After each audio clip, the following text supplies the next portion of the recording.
Salam jumpa kembali bersama saya Sarah Mirsa dalam program Da'a Inspirasi, menayangkan kisah perjalanan insan suci dalam menyebarkan nilai-nilai kemanusiaan dan kebaikan.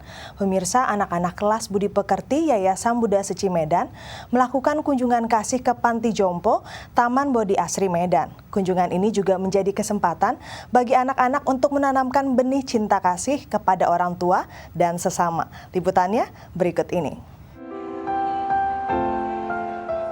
Kelas Budi Pekerti Yayasan Buddha Suci Medan menanamkan kepada anak-anak nilai berbagi kasih pada orang tua. Didampingi sekitar 50 relawan dan orang tua, anak-anak berkunjung ke Panti Jompo Taman Bodi Asri Medan.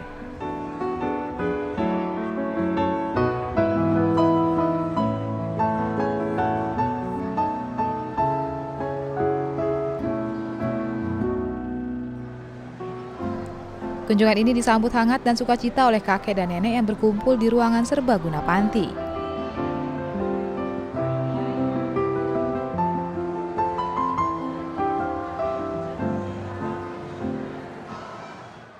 Kami menanamkan nilai berbakti kepada orang tua, itu paling penting. Karena pesan dari Master ada dua hal yang tidak bisa ditunda dalam dunia ini, yaitu berbakti kepada orang tua dan melakukan kebajikan. Harapan kami semoga orang tua di sini sehat selalu, bahagia, dan untuk anak-anak lebih bisa menghormati orang tua dan tahu tata krama, sopan santun terhadap masyarakat semuanya. Itu aja.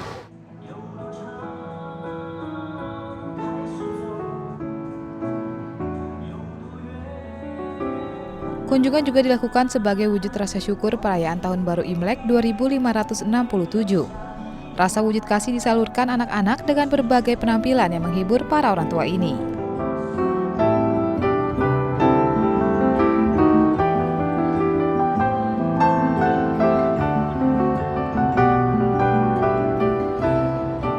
Mulai dari isyarat tangan yang mengajak untuk bernyanyi bersama, pijatan hangat, atraksi barongsai mini, dan kehadiran Dewa Rezeki yang membagikan angpau kepada para penghuni Panti Jompo.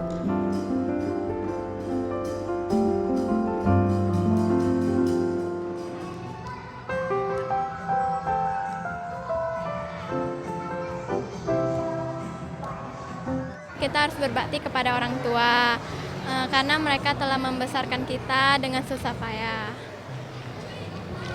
Dan mungkin pelajaran ini ya memang harus dicontoh untuk semua orang. Kunjungan kasih ini juga membuka wawasan dan pandangan anak-anak kelas Budi Pekerti atas kehidupan nyata di Panti Jompo. Sebaliknya, para orang tua ini dapat merasakan perhatian dan kehangatan bersama anak-anak dan relawan suci.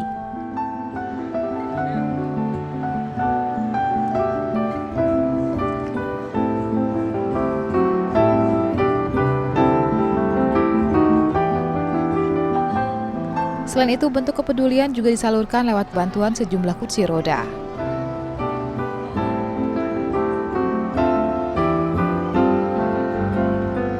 Manfaatnya ya tentu banyak, ya kan? Tapi kan bukan sekali ini aja. Sudah rata-rata tiap tahun suci ada kunjung kemari. Ya kan? Orang tua sini pun sangat gembira, happy, ya kan? Pun banyak terima kasih sama suci. Ada kunjung tiap tahun. Semoga melalui kunjungan ini anak-anak termotivasi untuk tetap mengasihi dan memperhatikan orang tua sampai di usia senja mereka.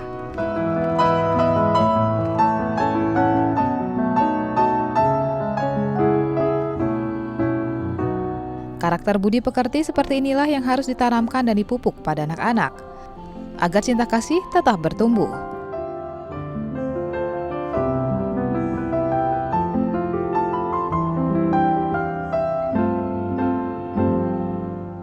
Romana Aritonang, Debbie Dwi Anissa Fitri, Da'a TV, Medan. Sekolah Cinta Kasih Suci Cengkareng berkomitmen untuk membentuk generasi muda yang positif. Beberapa program yang dijalankan Sekolah Cinta Kasih untuk mencapai tujuan tersebut juga menjadi contoh dari sekolah lainnya yang kerap melakukan kunjungan. Berikut liputannya.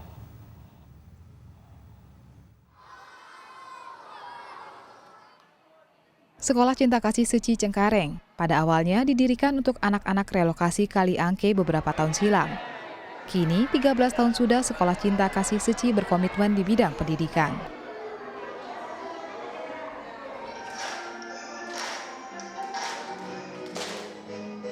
Namun ada yang membedakan Sekolah Cinta Kasih dengan sekolah-sekolah pada umumnya. Ya, di sini tak hanya diberikan pendidikan akademik, namun juga pendidikan budi pekerti. Karena setiap siswa tak hanya pintar dari sisi akademik saja, namun juga harus memiliki akhlak budi yang baik juga.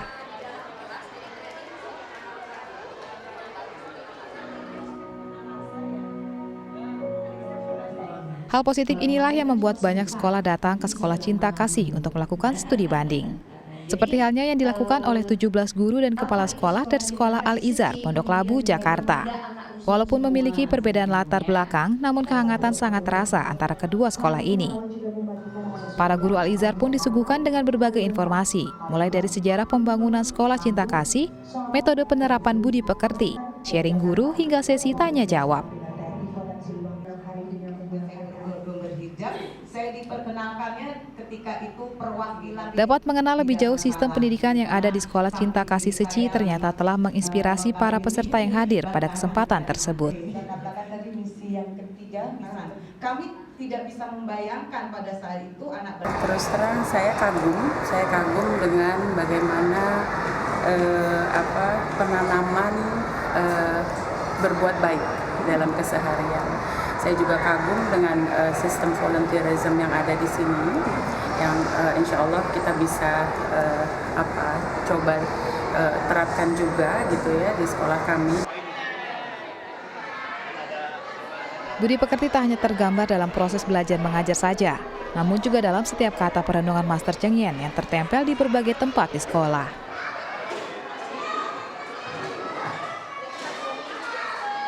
Karakter positif dari usia dini begitu banyak dan tercermin di dalam kesehariannya.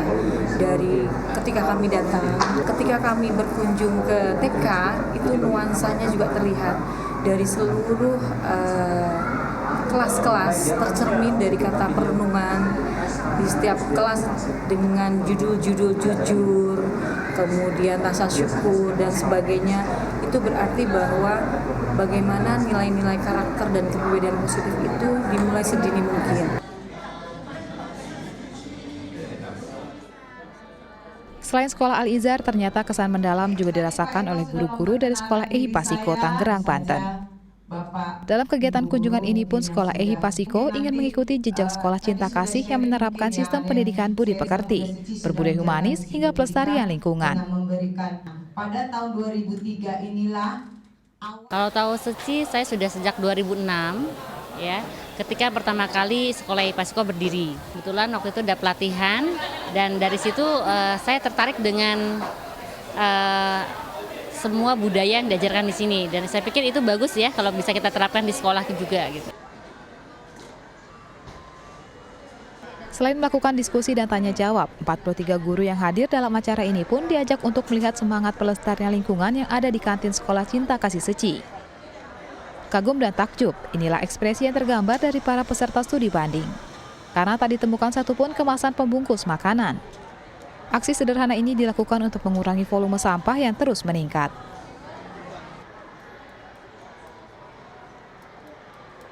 Jadi tentunya pertama setelah pulang kita akan evaluasi ya hasil dari sini.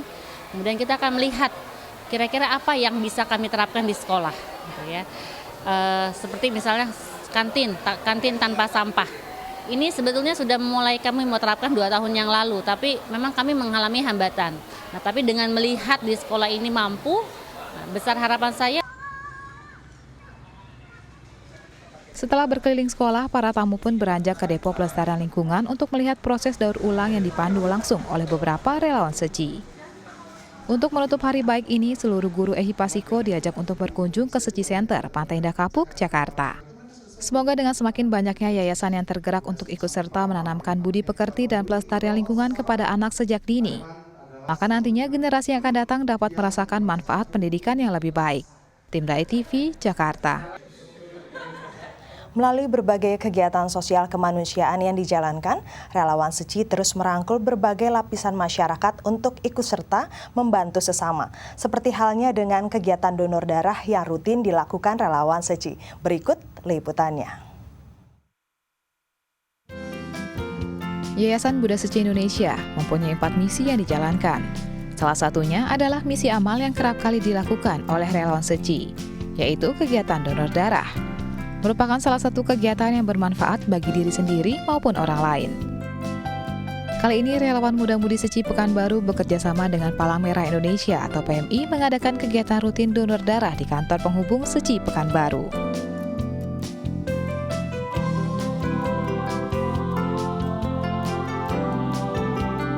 Sama halnya dengan Seci kantor penghubung Tanjung Balai Karimun yang mengadakan kegiatan donor darah. Kegiatan ini merupakan kegiatan rutin yang dilakukan setiap 4 bulan sekali. Dan sebelum mendonorkan darah, para peserta donor pun melakukan pemeriksaan kesehatan terlebih dahulu.